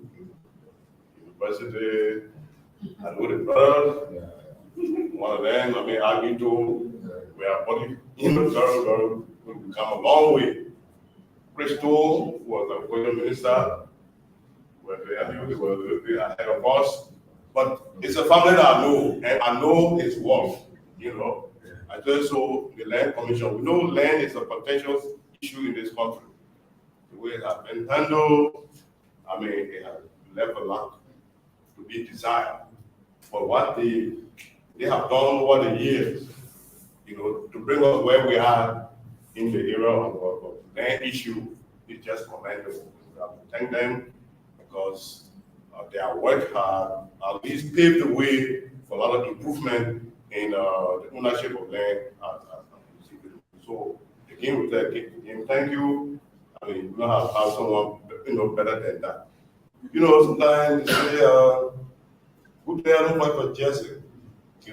If you have an organization that is looking out for people who deserve honoring, like GAM, do a thorough search.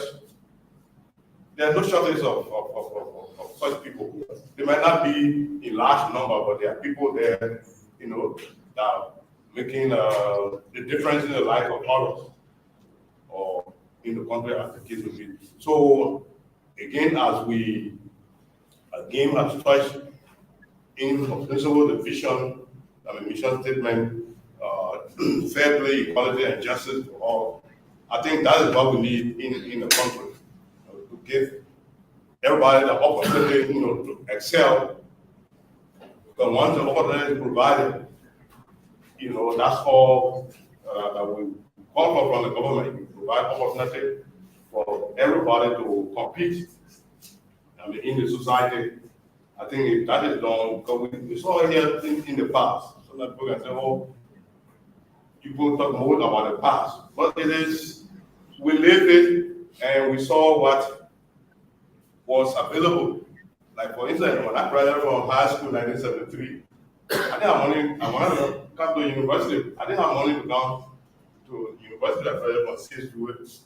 I had to go work for 2 years in my river, the company called NROC at the time. I worked for 2 years. Whatever money I was able to save, worked 74, 75. At the end of 75, I took LV entrance. I made a pass. And when my friend gave me the result, I decided to resign from the company. As a young man, every 2 weeks you show of your pay.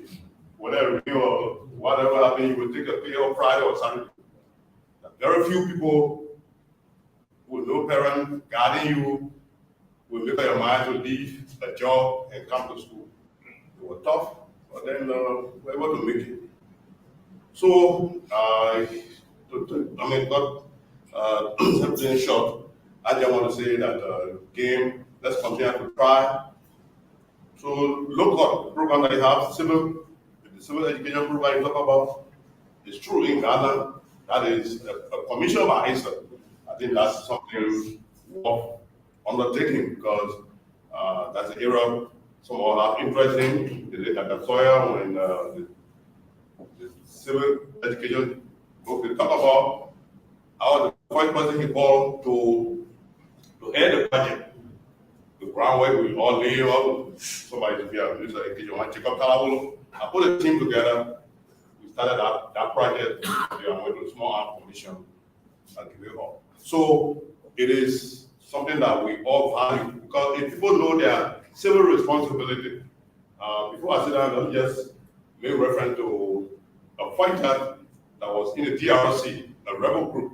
At some point, they were by a hard road, you know, warring fighters. Their opponent were fancy on them, so they had to retreat. Then the BBC correspondent asked this rebel fighter, he said, "But what are you going to do with the dam? Are you going to blow it up?" I said, "No, this is for the government. We can't blow it up. Do that, you know, we'll be harming the country." But that was not our case. That's a rebel with consciousness. That you know that the dams sell the country. That's why you have been here. The rebel they will blow it up. And at the same time, so light pole, you know, profile, gunshot, all what it is. So if you know civil education is I think that would be a major thing to undertake. So I would encourage it. I'm glad that you know Sato said that from the land perspective, he's willing to come in. I mean to provide free services as the case will be. So I want to say thank you to all of you who came to make the program a success. I think it's not a time wasted. It's the time worth spending. And I want to thank all the leadership of the game for at least the wonderful work that you have done today. And continue to carry forward. Thank you very much. And I hope everybody will see you. Wonderful. Thank you very much. JJ, do we have Ali on? Is he joined? I'm not sure he's not on. Ali is not on. Okay, all right. Okay, that's fine. Because you're on, I want to give him a minute or two. Now we have the word of appreciation. That is done. Yes, it's the word of appreciation supposed to be Miata. 9 minutes of Miata called me to son to the hospital. I just want to back here right now. But just to tell everybody basically, Miata, I want to come and say, like Johnny, our board member, thank you for all the wonderful job. Thank you for all membership in Liberia. Thank you, that's for you and your team, and Philip, and Nell, and everybody on the ground here working, as far as Oliver, and Rob, and Tony, just everybody, the new, we call everybody. But thank you for helping us. Thank you to the Lamasa Hotel for hosting us. It's a very expensive place, but normally they say, anything you have, anything you have, they're contributing anything towards the hotel. Now, have a reasonable age, we don't pay the classical money to be able to run the place. But they are very, very good to us to allow us to use the facility for our activities most of the time. That's their own way of getting to the management of the Casa Hotel. We say thank you very much. And just everybody for taking your time and making this day a source. My colleagues joining me, JJ, and everybody, I don't know. You can say to all your thing like you can. Right? Then when I tell but I was just I'm going to say they have your thing. Sleep with eyes. I say, okay, but we are very compatible. And I think our team going to go over and to you as soon as well as Johnson joining us. Dr. Ure, I just wanted to say something shortly. All right, go ahead. I know you described the awards in terms of the plaque, the value, and everything, but let me just remind our honorees today that we gave out 12 prestigious awards to so many great Liberians, the first time 12 Liberians. Beautiful plaques, well plated, well designed, and they are proud to have it in their homes. Councillor Gonglo, Raphael Pele, Dila Pukuyu, Leo Johnson, Dennis Jar, so many of them. So we want to assure you that your plaques will be flown into Liberia, just as we flew the other plaques, the other awards to the recipients. All of them receive it. They are very proud to have it. Some of them reached out to us personally to really commend us for the value of the award that they received, the plaques they received. So we want to assure you that your plaques will be coming in. Right after the program, we'll be working on shipping them over to you, the two of you in Liberia, and you'll be very proud when you receive them. I just wanted to add that, Dr. Yuri.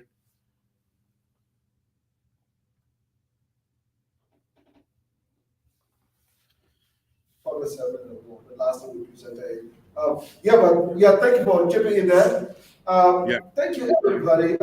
Let me, just for the audience, so you are here, if just really not more than a minute, if you want to say a remark, we don't want that word to stay in your body and carry back. We'll give you a minute, we want to say a word or two, so we can take it from the audience as well. And after that will be the national anthem. Yes. Okay, so let me give you the time if you want to say a word or two. Wonderful.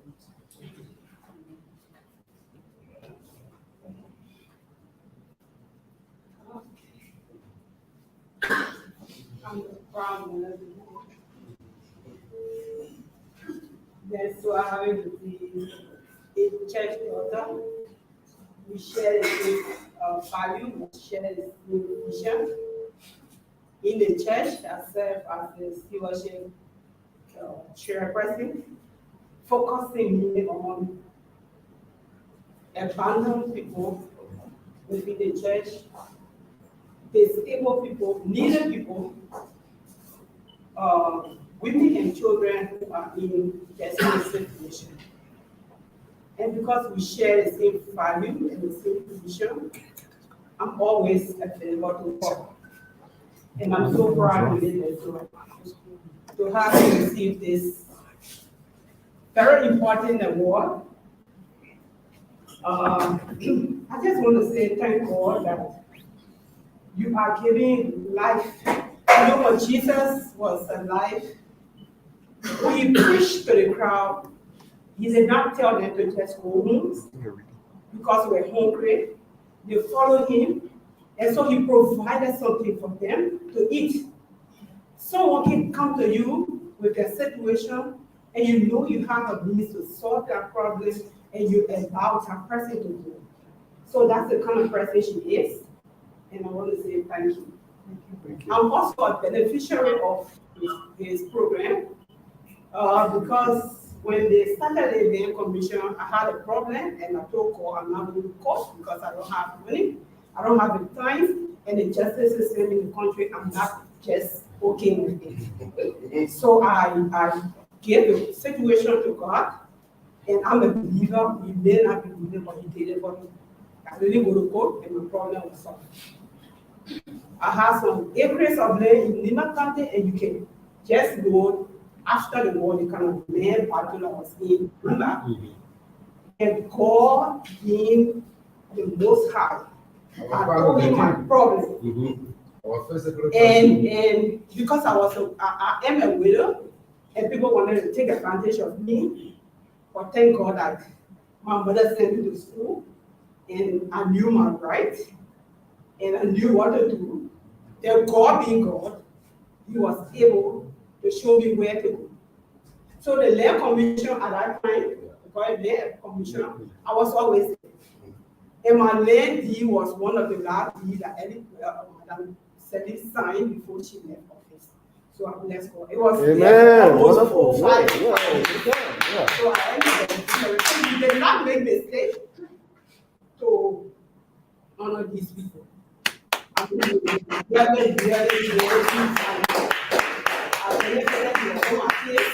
he didn't know me, and I don't think he even recognized me. I purposely came actually for my daughter. Okay. That's so wonderful. Thank you so much. Wonderful. I am a Lutheran, and she is in the same church with me. So your name, madam? My name is Mrs. Catherine. Okay, thank you. So I'm very grateful for that. Great, thank you. She received that. Wonderful. Thank you. Thank you. Okay. Okay. I'm Councilor Bad Councilor. I'm the organizing secretary general of the African Liberation League. It's a young political party in ECHA, just the one that last week to come back from the membership. But I have a good friend, Captain Jury, we've been talking. And the last time we talked, he directed me to read their website. I read the website, I so much interested in the website. So we thought it was to just come and identify with you on the kind of activities in GAM.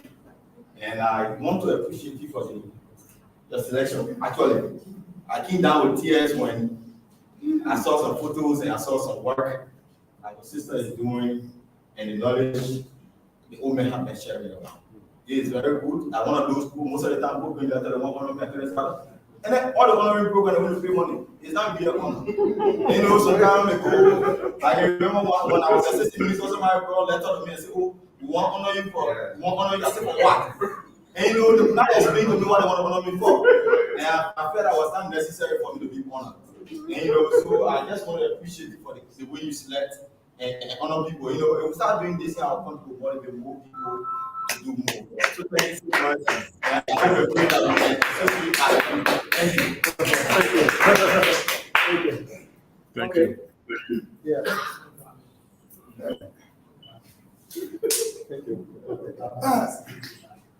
Good evening to all. Yes. Let me say thanks to the grassroots alternative movement. Firstly, I'm Jerry Manapla, the founder and CEO of the Friends of Jerry Manapla, District 7, North County. And I'm one of the founding members of the grassroots alternative movement. And see what I suffered for over the years. Today is our second award program. I'm proud. And we will continue to work with our colleagues. I can see Neil and my guy in the audience there. We are very happy. We learned this from GAM. That's why I want to practice comes 2023. GAM said the grassroots have to meet people for us to. So today to see all of our honorees, I'm proud. Last year we had this program here.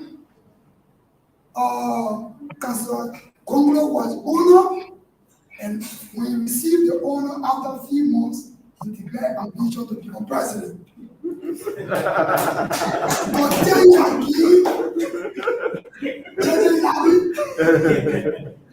But then that give bring us the talents of no even if you know on old.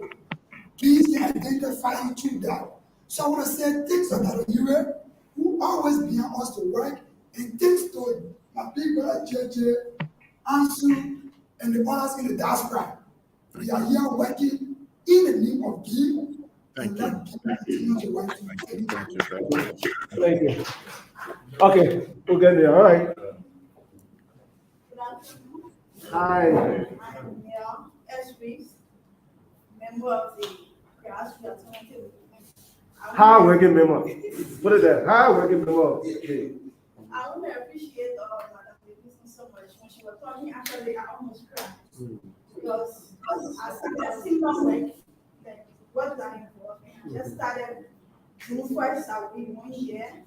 And I've been having this passion for my childhood.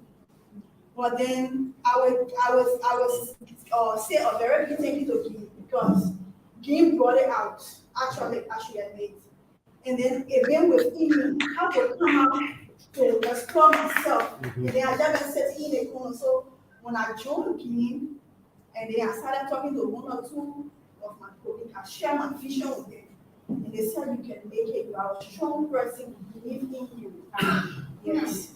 And by the special grace of God, I started working with this people. Yes. And this 2021, 2022, I launched my first scholarship program. And I want to wake up and see the people that are begging in the streets with their children. I don't want to see any child begging in the street. That is my Amen. Yes. So I am believing God so much for that. And believe me, I'm going spiritual brother. I'm going to call you that, you know, because you've been inside a very long time. I'm just starting. I don't even know my way out. But we will walk and advance from people like you. I will reach to where I want to reach. So I want to say a very big thank you to him and all the people that see them. Thank you. Wonderful. Thank you very much. Please, especially female. Yeah. Yeah. I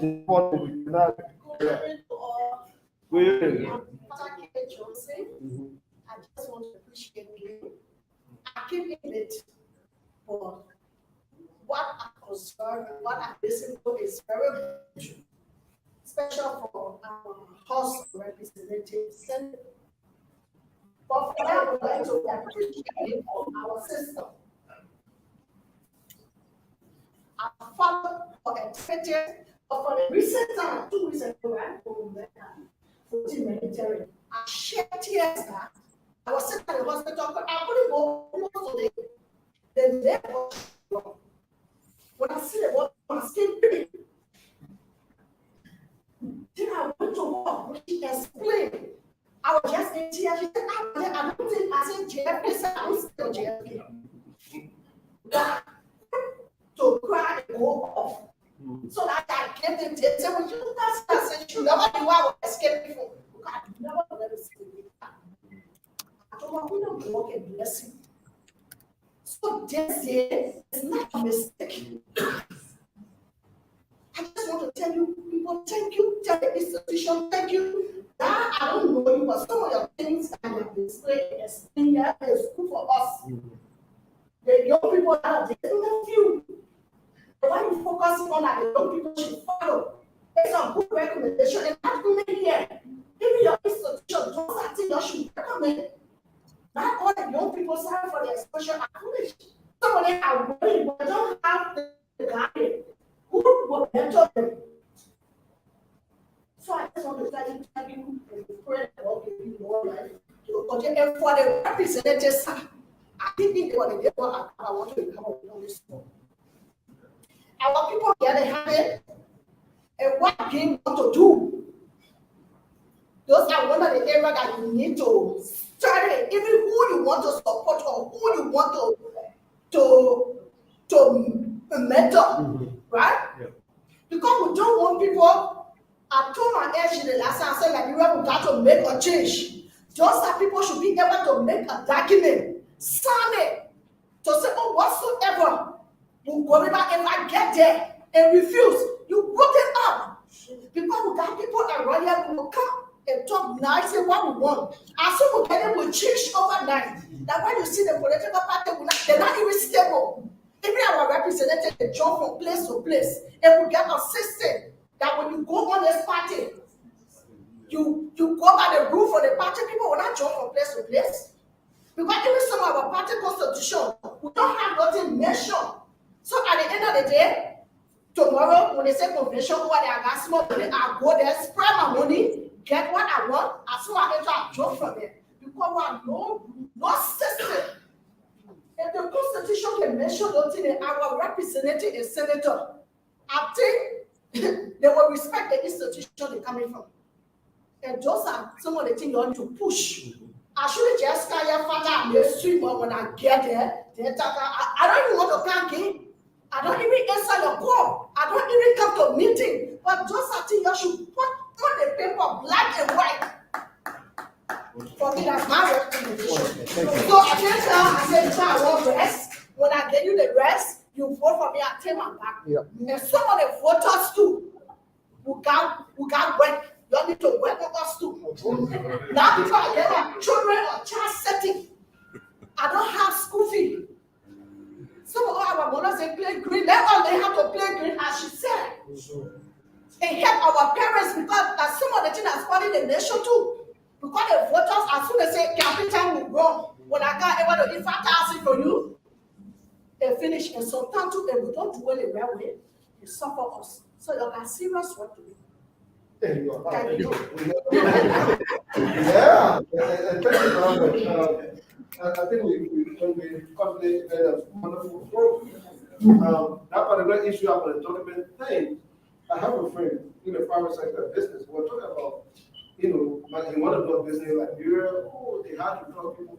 He said something to do that. If you work in the private sector, it's not about troubling people.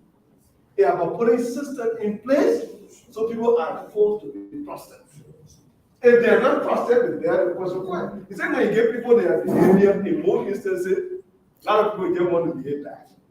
So it's not about trust, it's about what system you put in place. That's why in the bank, you are teller, there's one camera hanging over you. Right? You want to see the camera will grab it. So the documentation, that's the point with driving. The problem is drive by the institution in the way that you cannot break the institution. You break yourself. I think that's the goal we are on.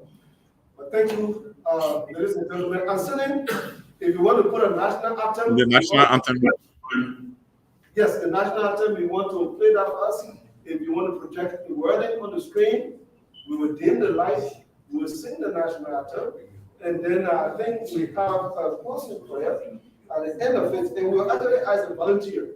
If the person is a Muslim, offer a Muslim prayer, that's good. Sonny? Yep, here we go. Yeah, the board member gonna go now for another order meeting, his car is outside. We are at the end now. Thank you very much. Thank you.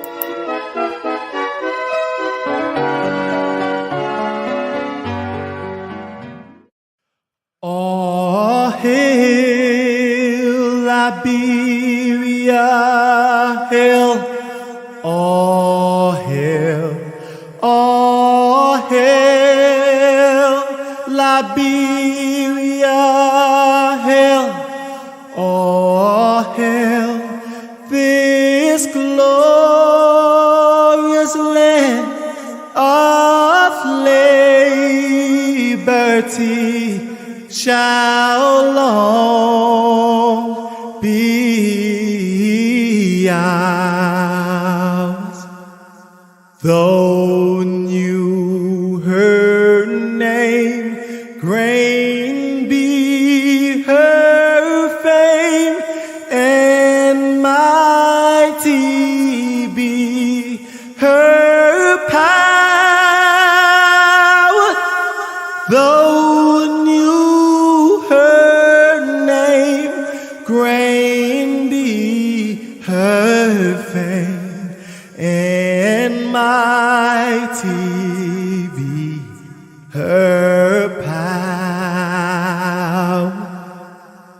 and mighty be her power, and mighty be her power.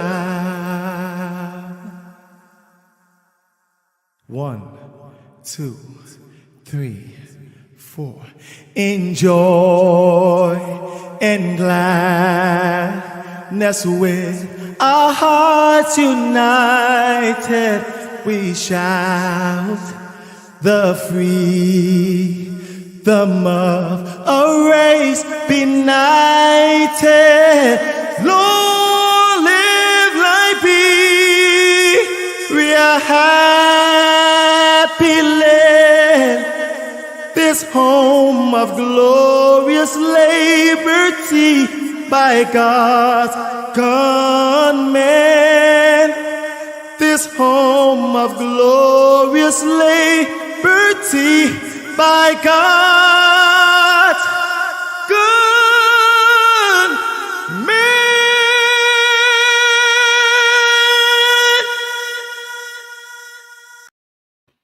That's a very beautiful attitude. If anybody want to pray, please do so. I don't know Muslim prayer or Christian prayer. Just say, let our heaven come.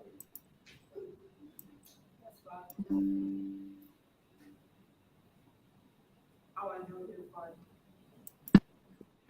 Prince of Peace, Lord of Lords, we thank you for this gathering. We thank you for your presence. We thank you for the success. We thank you for the honoring. We give you praises and honor that Nigerians will come together to think in a positive manner to change the country. Father, we commit this into your hands, that you will give them wisdom, knowledge, and understanding, and you will bring them together, that they will continue to work together for the good of this nation. We want to bless our country, and you alone are God for this nation. We honor you and glorify your name in Jesus' name. Amen. Thank you. Thank you, Mr. Yeah, thank you very much. How long is this? Thank We you. have the 27. Okay.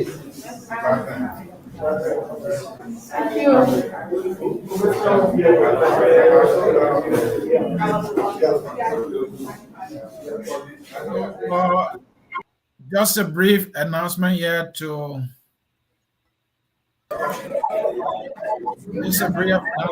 members of the media there. There will be a brief little press conference by our executive chairman there, Dr. Emmanuel Yere, so that you may ask the question. Thank you. Okay.